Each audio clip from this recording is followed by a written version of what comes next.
Bismillahirrahmanirrahim. Assalamualaikum. Jangan lupa like, comment, and subscribe. Bye. Lalaki hanya tolong rezeki lon dia. Sama orang sampai kita minta rezeki. Orang sampai mengatakan lon pi hana jelas apa lelaki bak lon. Saya nak jelas juga. Jadi kita minta kepada Allah Subhanahu wa taala. Makanya walaupun jin mengatakan, iblis mengatakan, syaitan mengatakan kami paling hebat karena berada di alam gaib, Allah mengatakan dalam Al-Qur'an, ma asyhadtuhum khalqas samawati wal ard. Sehebat apapun iblis, syaitan dan jin, mereka tidak pernah saya saksikan mereka ketika saya menciptakan langit dan bumi. Mereka tidak tahu bagaimana proses penciptaan langit dan bumi. Jin, syaitan, iblis itu tidak tahu. Hai itu lumayan kita tahu. Dari mana kita tahu? Dari Al-Quran. Ya, nampak. Waktu ada baca Al-Quran, oh rupanya ada masa-masanya. Kita tahu. Iblis dan syaitan tidak tahu. Tidak tahu iblis dan syaitan. Kenapa? Karena tidak dipersaksikan yang pertama. Yang kedua, memang mereka belum lahir lagi ketika diciptakan langit dan bumi. Ya. Maka minta sesuatu jangan minta sama jin. Jin itu dia ketika langit sudah ada, jin belum ada lagi. Jin belum ada, syaitan juga belum ada. Iblis juga belum ada. Setelah itu baru ada. Maka mintalah kepada yang menciptakan langit dan bumi itu. Kita punya masalah, di mana kita hidup? Di bumi, Pak. Mintalah kepada yang punya bumi ini.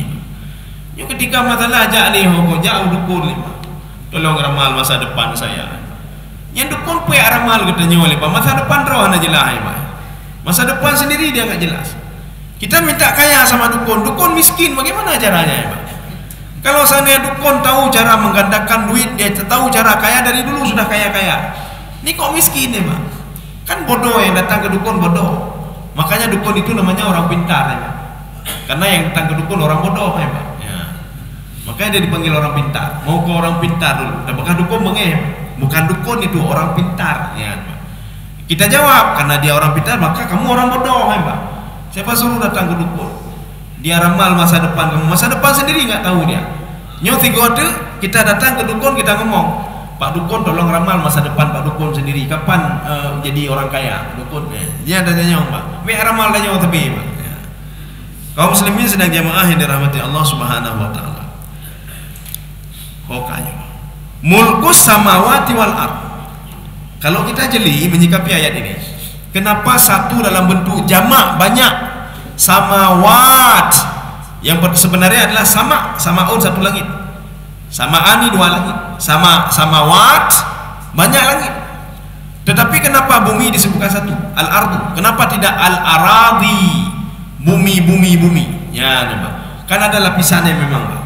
Jadi bumi itu makna sebenarnya tanah. Ardon itu tanah artinya, Pak. Kenapa dipanggil ardon ini bumi? Karena banyak unsur tanahnya. Ya, banyak unsur tanahnya. Walaupun nanti lautan lebih banyak dari daratan, di bawah lautan itu kan tanah juga. Jadi artinya apa? Ini tanah, kita tinggal di tanah, Pak. Maka ada sebagian yang tinggal di atas tanah, ada yang tinggal di dalam tanah sekarang. Di atas tanah itulah kita. Di dalam tanah itulah orang tua kita yang sudah meninggal dunia. Jadi makanya makhluk yang tinggal di bumi ini dua, yang di atas tanah dan di dalam tanah. Ya, nah. Kalau istilah Imam Baidawi begini kata beliau. Fauqa turab wa fit turab. Ya. Di atas tanah dan di dalam tanah. Maka kalau kita bangga sekarang, kita harus terpikir juga apa? Ada kehidupan juga dalam tanah, kehidupan dalam barzakh. Mereka juga sedang menanti-nanti kapan untuk bangkit di padang mahsyar. Kalau kita katakan orang paling hebat, ada dulu orang yang hebat juga yang sudah tinggal di dalam tanah, walaupun dia nggak hebat lagi. Ya. Artinya kehidupan itu ada di atas tanah, ada di bawah tanah.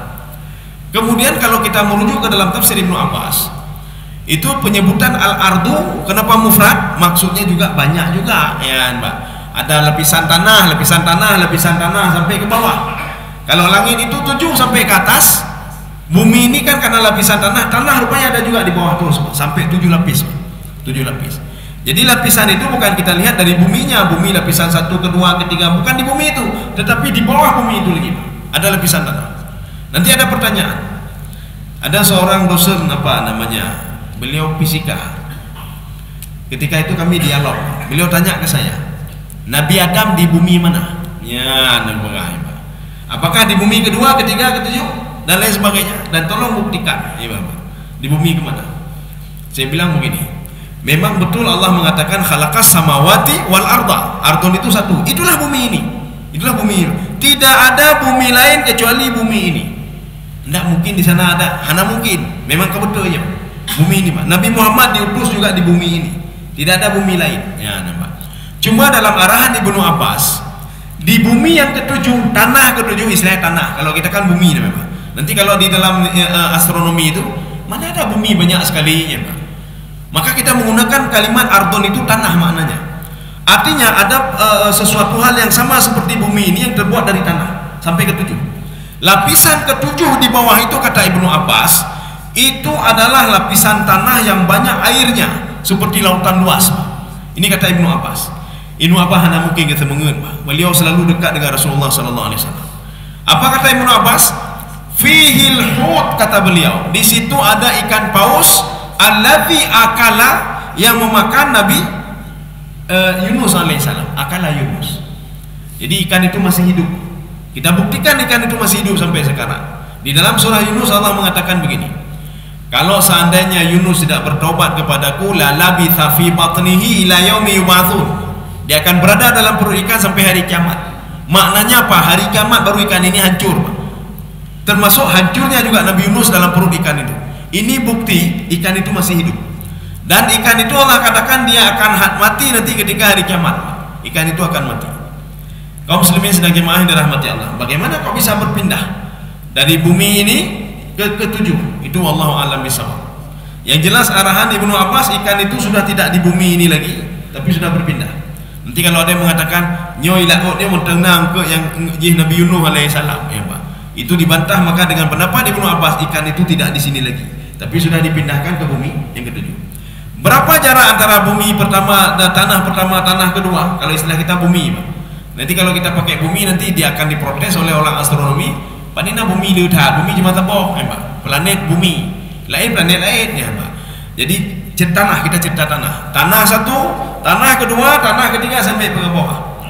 Tanah satu dan tanah kedua itu jaraknya 700 tahun perjalanan, tapi nggak disebutkan di situ. Ini dalam kitab Al-Bidayah wa Nihayah yang dikarang oleh Abi Fida Ibnu Katsir. Beliau juga mengarang tafsir Ibnu Katsir, dan juga beliau mengarang kitab Al-Bidayah wa Nihayah Ibnu Dubai. Ya, luar biasa tebal. Itu pada juzuk yang pertama beliau katakan seperti itu. Kemudian tapi langit satu sampai langit kedua itu 500 awab. Itu 500 tahun perjalanan, tapi beliau tidak menyebutkan apakah perjalanan kaki atau perjalanan cahaya. Yang jelas 500 tahun. Berarti lebih jauh lagi bumi, ya. Maka kita yang bisa kita lihat sekarang apa? Planet Jupiter, planet Neo, planet J, planet-planet yang sekitar ini saja. Selain itu tidak bisa kita lihat. Kita perjalanan paling-paling ke bulan, Pak. Habis ke bulan tak sanggup lagi, Pak.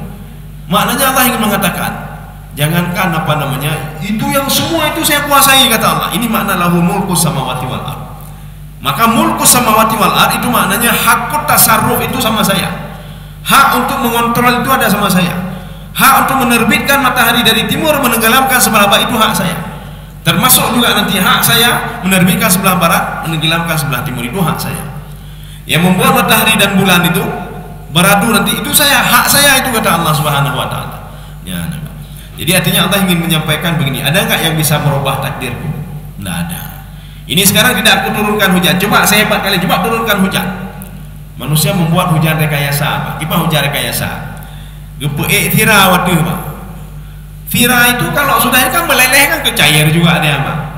Setelah dia bawa garam bertonton ke atas, setelah itu apa? Kalepi, Pak. Itu kaitra hujan. Pada tira ke waktu mana, Pak? Allah ingin mengatakan, coba jangan bawa apa-apa ke atas. Nyoba tira ya tetap jadi air, ya, Pak. Coba jangan bawa apa-apa. Ya, ibu doa dukun macam-macam. Tak bisa juga, kata Allah. Tak bisa juga. Syaitan tak bisa macam-macam kecuali dengan izin. Iblis juga dengan izin, jin juga dengan izinku. Termasuk malaikat tak bisa apa-apa kecuali dengan izin Allah. Rupanya malaikat takut sekali kepada Allah. Cukup ya ke Allah Subhanahu wa taala. Jadi makanya pada suatu hari ketika Rasulullah sallallahu alaihi wasallam tidak turun malaikat Jibril selama 14 hari. Biasanya kan selalu bersama Rasulullah. 14 hari tidak turun. Ketika Jibril turun hari ke-14, ditanya oleh Nabi Muhammad, apakah engkau tidak teringat lagi kepada saya? Ya, dipegang. Sehingga 14 hari engkau tidak turun-turun wahai Jibril. Apa kata Jibril? Saya takut sekali kepada Allah. Ya, saya takut kepada Allah karena beberapa hal. Yang pertama, Allah mengetahui masa lalu saya, Allah mengetahui masa sekarang saya, dan Allah mengetahui masa depan saya. Maka saya itu menjumpai engkau ya Muhammad atas perintahnya. Kalau tidak diperintah, tidak berani saya.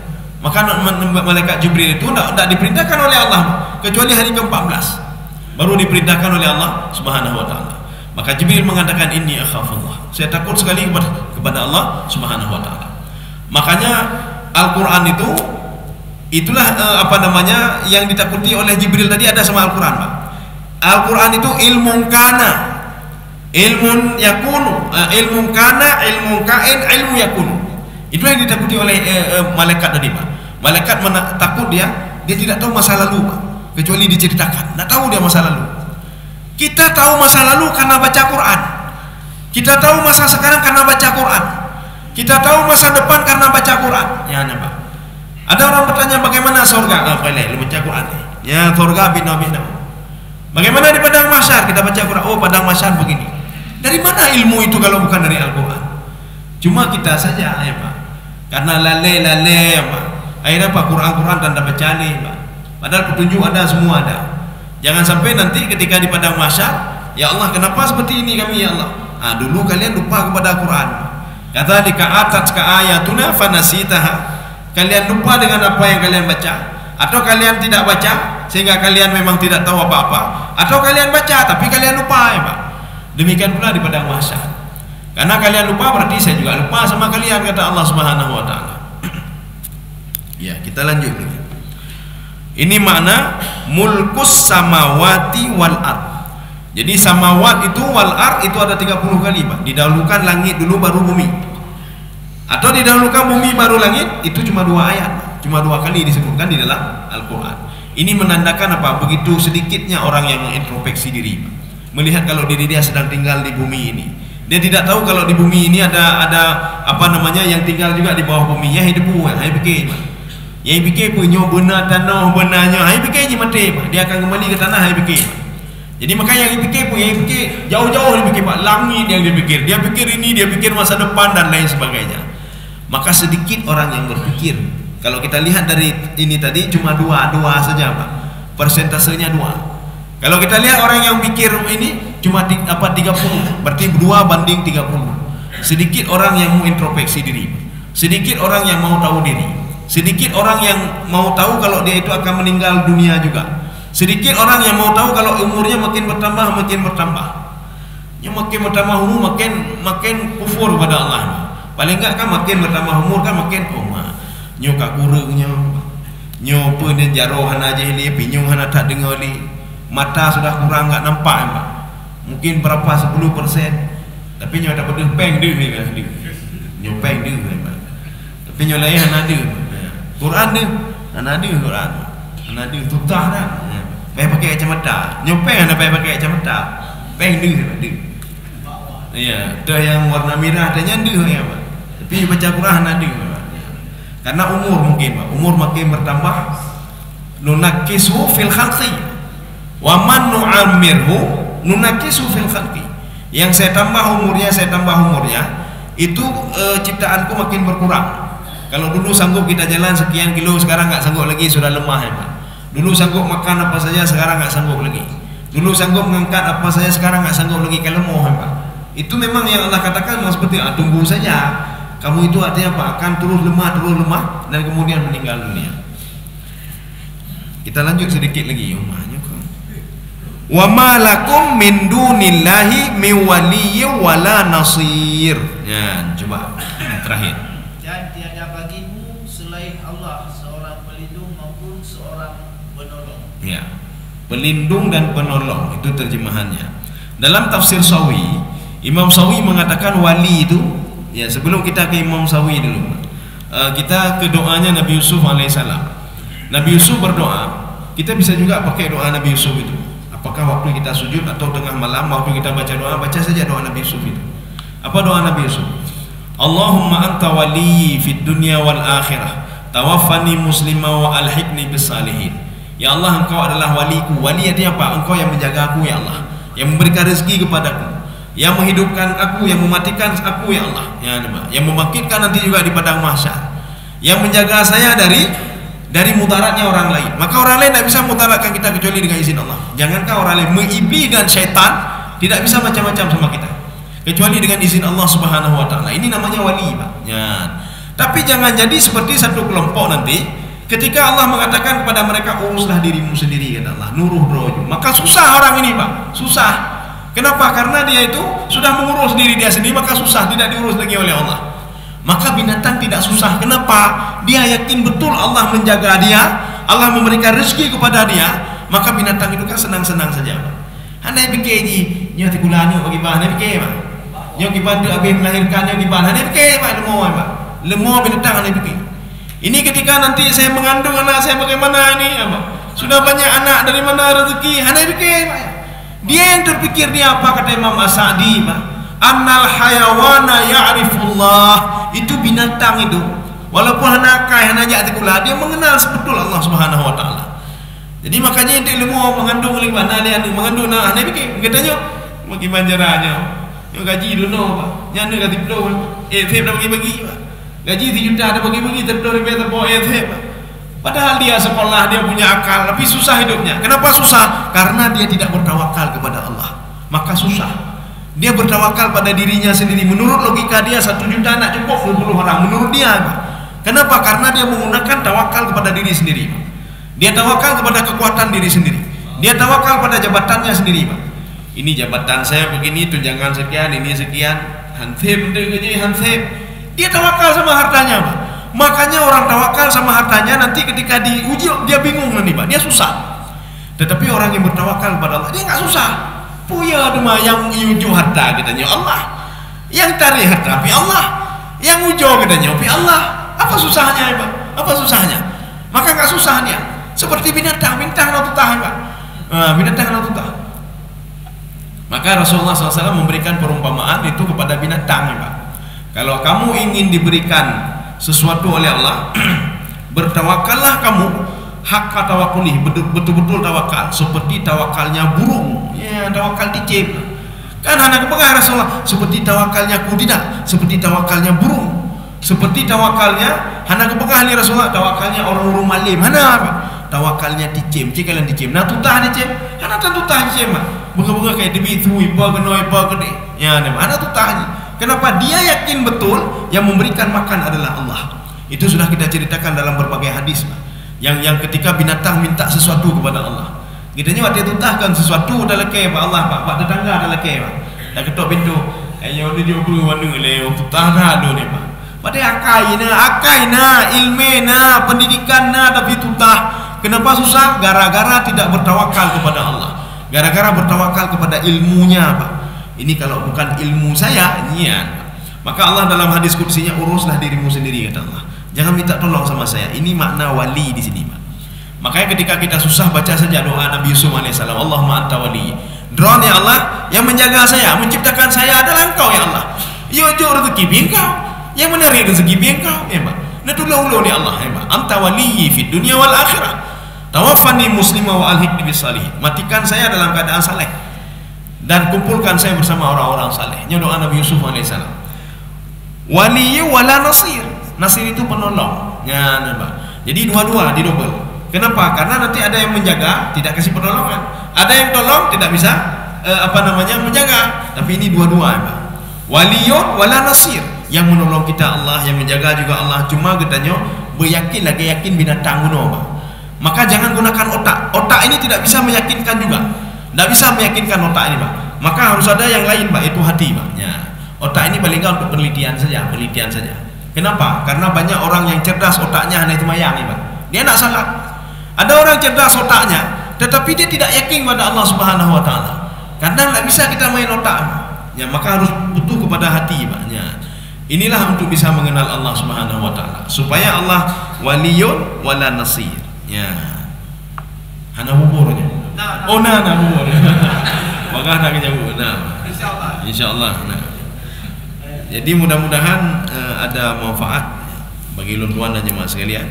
Subhanakallah bihamdika Asyhadu an la ilaha illa anta astaghfiruka wa atubu ilaik. Assalamualaikum warahmatullahi wabarakatuh.